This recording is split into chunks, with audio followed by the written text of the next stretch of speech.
Penumpang bus akap di Terminal Batoh, Banda Aceh hingga Kamis tanggal 25 Desember tahun 2025 terpantau sepi.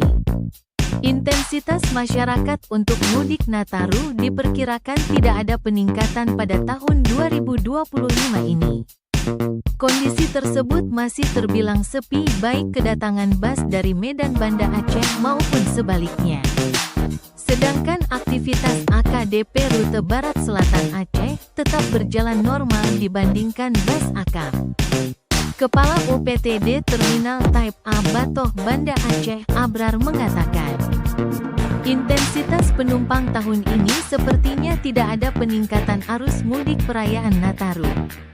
Pasalnya masih proses pengerjaan jembatan Kuta Blanglok Seumawe yang terputus pasca banjir.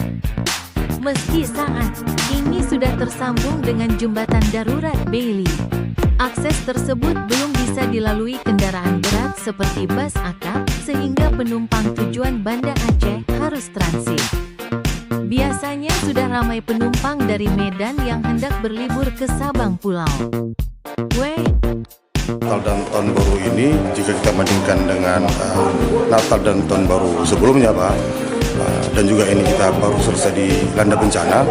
Pasca bencana ini, mobil kendaraan atau armada bus yang berangkat ke Medan itu terputus atau tertahan di Kuta Blang, Pak. Otomatis penumpang juga untuk melaksanakan atau merayakan Natal juga terkendala di situ, Pak. Informasi terakhir kami dapatkan dari teman kami sekarang yang berada di Kuta Blang dan di Awi Kuta, Pak. Informasi terakhir besok tanggal 26 rencana jembatan Kuta Blang akan dilakukan uji coba, Pak, untuk kapasitas 30 ton. Abrar menjelaskan, pemberangkatan bus akap dari Terminal Batoh setiap harinya berkisar antara 5 sampai dengan 10 armada dengan total penumpang 120-an orang menuju Kuta Blang. Dari Banda Aceh, Fajar TV Online mengabarkan.